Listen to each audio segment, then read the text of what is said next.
Pero hindi ba dapat i-prioritize ni Amy yung pagka-release ni PRRD? Kumbaga sa chess, let's save the king. That's the top of our priority. Ma-release si PRRD. Kasi kung may masamang mangyari kay PRRD, possibly may hindi magandang mangyayari.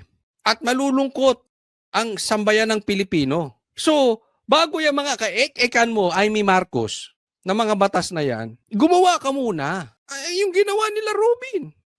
Resolution para gumawa ka ng paraan.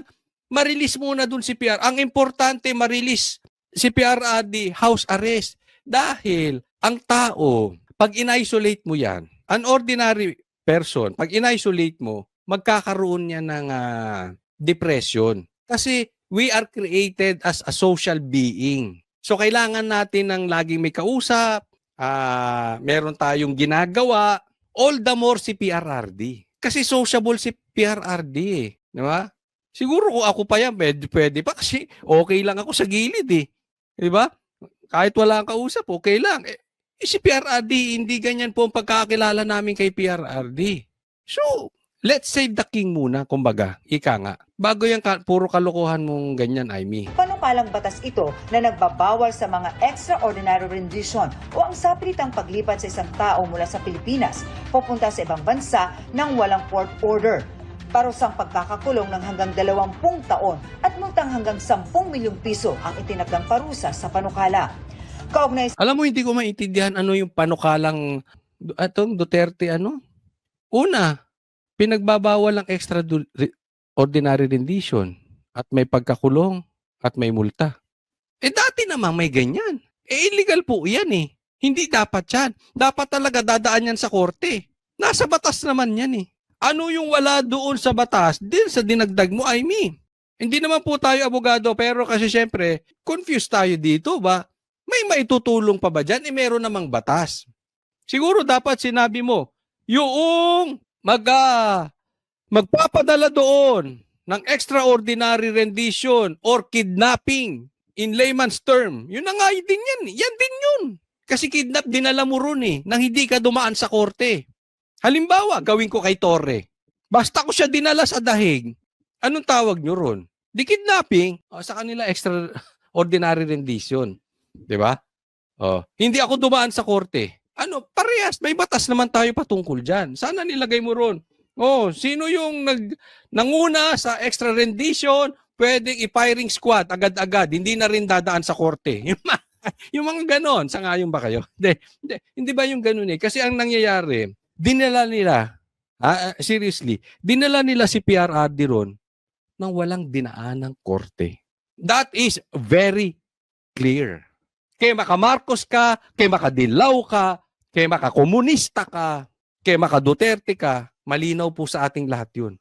Yung nangyari, hindi dumaan sa korte. Tama po? Okay. Pero, pag nirelease mo, gusto mong ma-release si PRRD, dadaan tayo sa korte. At kung paparusahan yung may sala sa pagdala kay PRRD ron, anong gagawin mo? Dadaan ka rin sa korte. Tama or tamang-tama. So, yung pangingidnap kay PRRD, fast forward.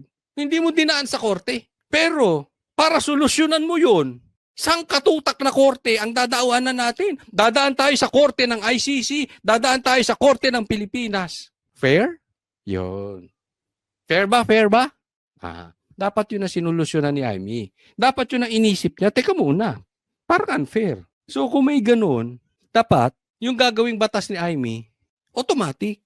Kasi ang importante, yung krimen na nagawa ay mabawi agad. Kasi gumawa ka ng krimen eh. Parang yan eh. Yung pagpasok nila Torres sa KOJC. Pinasok nila yung KOJC. Hindi sila dumaan sa korte, nag-stay sila doon ng 16 days. Pero pinaalis natin sila. Dumaan tayo sa korte. Na hindi sila dapat mag-stay doon ng 16 days. Pero anong nangyari? Hindi pa rin nila sinunod yung korte. Naiintindihan niyo po yung point ko. Yung gumagawa ng mali, basta na lang. Para kukurikin mo yung pagkakamaling gawin, dadaan sa korte. Again, hindi po tayo abogado.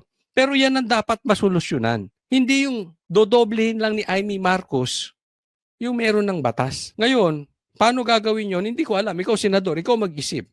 Diba? Kung ako mag-iisip niyan, palit na tayo. Ikaw na lang mag-vlog, ako na senador. Di ba? Di ba seriously? Napaka-unfair. Kinidnap si PRRD. Walang sabi-sabi. Ginamitan na puwersa. Don't tell us walang puwersa yun. Kasi kung walang puwersa yun, kahit ako, kaya kong kuhanin si PRRD ron.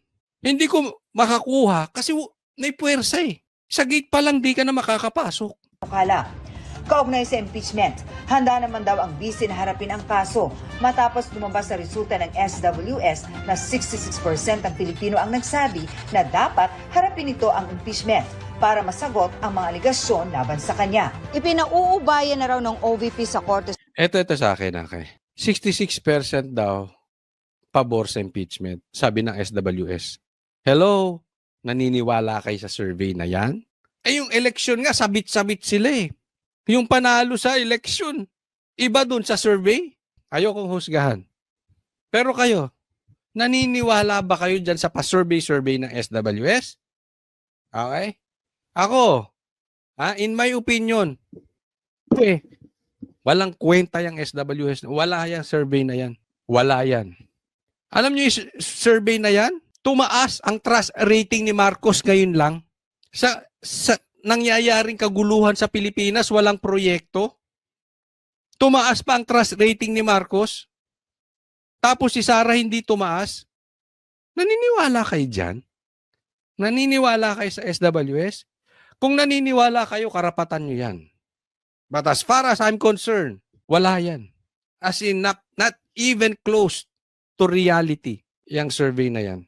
Harapin ito ang impeachment para masagot ang mga aligasyon laban sa kanya. Ipinauubayan na raw ng OVP sa Korte Suprema ang usapin sa impeachment. Pero ayon sa tagapagsalita ng OVP, mas mainam daw kung hindi na ito itutuloy. We'll be very lucky actually as a country because we'll save millions and millions of people of money on the trial that is technically defective from the beginning. Mas marami tayong kailangan na pagkagastahan kesa sa trial na mati-technical rin sa dulo. Kita mo, meron kayo na obserbahan. I-compare nyo sila ni Claire. Sige, compare nyo sila ni Claire. Tingnan nyo kung paano niya sinagot ang tanong. How professional she is. Ayan ang spokesperson. Yung boses ng Vice President ang nananaig. Siguro, si Marcos, presidente, palingkera din. Kaya yung boses ni Claire Castro ang nananaig. Palingkera si Claire. Tingnan nyo naman. Tingnan nyo ang difference. Diba? Sa bagay. Tingnan nyo rin naman ang difference ni BP Sara kay Marcos. Ang layo. Diba? You cannot buy class. Bigyan ko kayo halimbawa. Ako naniniwala ako na ang class ay hindi nakukuha sa dami ng pera. Sige. Tumingin ka ng mga artista. Huwag ka nang pakalayo-layo. Mga vloggers. Mga politiko. Yumaman. Daming pera. Pero walang class. Palingkira. Adik. Pero meron yung kahit wala masyadong pera, matindi ang hawak sa sarili. Ano ibig sabihin? Yung personalidad, yung karakter buo. Diba? Hindi ibig sabihin hindi nagkakamali. Pero class talaga eh. Diba? Kahit naman sa tao. Halimbawa, sa opisina nyo. Tingnan nyo sa opisina nyo na lang. Yung pare-parehas kayo ng ranggo. Pare-parehas kayo ng sahod. Pagdating sa pananamit, makikita nyo magkakaiba. Hindi rin lang naman pananamit ha. Pati yung pananalita. Pare-parehas naman kami ng sahod. Pare-parehas naman kami posisyon. Pare-parehas naman kami trabaho. Ba't yan itong isang tao na ito? I have nothing against sa mga nagtatrabaho sa palengke. Kaya lang, kasi pag gadalin mo yung isang ugali mo sa isang lugar o sa isang posisyon na hindi appropriate, talagang ang dating mo dyan, no class. Halimbawa, vlogger. Ako, malaki respeto ko sa mga vlogger. Pero pag naging spokesperson ka na, stop being a vlogger. Be a spokesperson. Kung yung pagiging vlogger mo, dala-dala mo, ano kalalabasan mo? Para kasi Claire. Para kasing si Gadon. Di ba wala? Ngayon, halimbawa, nag-resign si Claire Castro. Pagbalik niya, mag-vlogger siya ulit. Hindi okay lang yun. Banat ka. Yan ka eh. Di ba? Halimbawa, waiter ka. Pag waiter ka, magbihis ka naman ng maayos. Nakapolo ka. Diba? Gusto mo ba yung waiter mo puro tato? Nakukuha niya yung point. Ngayon, kung tattoo artist ka, okay lang yun. Huwag mo minimix kasi hindi nagja-jive eh. Nagigets po nyo? Ang problema dito kay Claire, ang dinala niya sa PCO ay hindi yung pagiging abogado. Yung pagiging palengkera, pagiging vlogger. Pero mabalikan natin yung sinabi nitong alin na ito, itong spokesperson ni BP Sara. Totoo naman eh. Milyon ang magagastos dyan sa impeachment na yan. At the end, mate-technical lang ng Supreme Court. Ano sabi niya? Because it is void from the beginning. Void ab initio. So, ibig sabihin, unconstitutional o illegal. Hindi dapat, in layman's term, hindi dapat itinuloy yung impeachment kasi galing sa illegal. Kasi may 1-year bar rule nga eh. Kaya nga pinag-uusapan pa yan.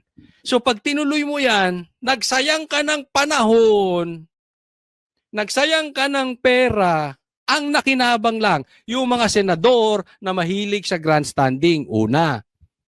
Pangalawa, ang nakinabang dyan, si Tambaluslos para siraan lang si BP Sara. In a way, proyekto to ni Tambaluslos.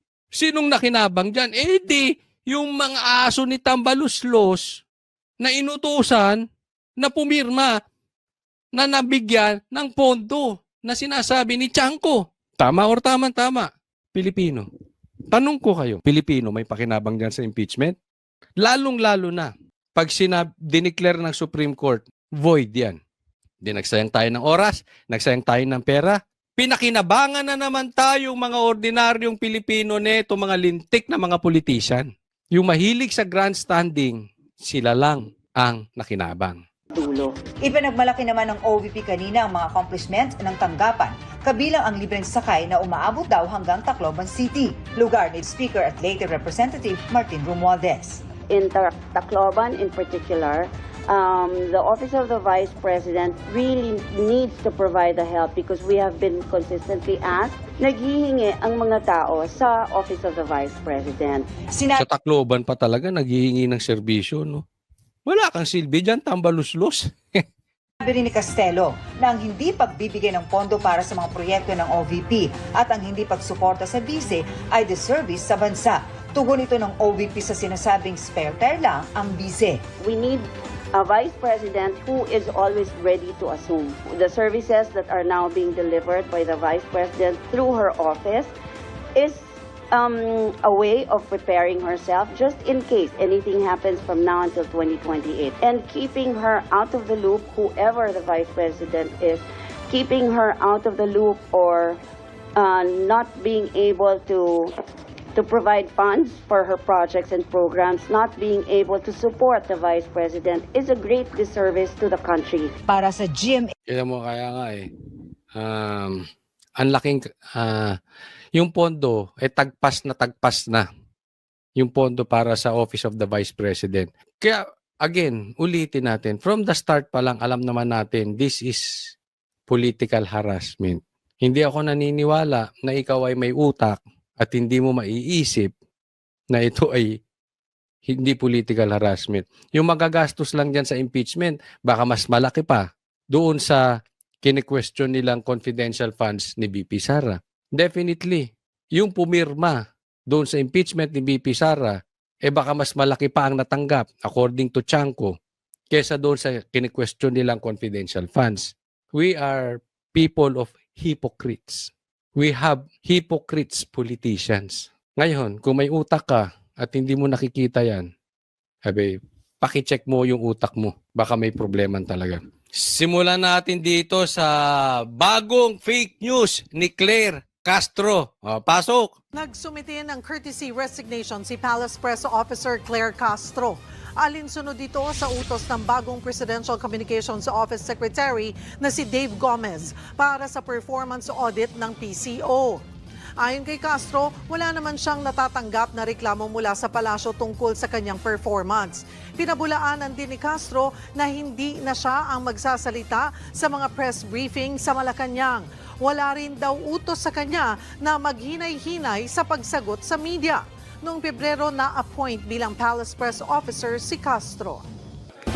Nakakalungkot po dahil po ang resignation ni Claire Castro ay hindi po matutuloy. Nakakalungkot po dahil po meron po silang gimmick ng presidente. Nakakalungkot po bakit ginagawang tanga ang mga Pilipino. Meron na naman silang dramang ganito. Nakakalungkot. Makikita nyo ito si Claire pagka lagi may sasabihin, lagi siyang nalulungkot. Na, Claire, hindi ka kaya mamatay ng maaga. Hindi ka kaya ma-stroke dahil lagi kang nalulungkot. Eto yan. Meron na naman silang bagong pautot itong Malacanang at saka si Claire Castro. Ang sabi, pinagsasubmit daw siya nitong PCO secretary na si Dave Gomez ng resignation. Oy, alam naman natin mangyayari dyan. Lolokohin nyo na naman ang taong bayan dyan. Tapos hindi tatanggapin ng Pangulo. Nakapanood na namin yung drama na ganyan. Kunwari, may courtesy resignation. Sus, ewan ko sa inyo. 'Di ba? Ang daming mga gabinete niya na pinag-resign. Yung pala, nag-iingay lang. Yung pala, dagdag usapin lang dahil may pinagtatakpa nga balita.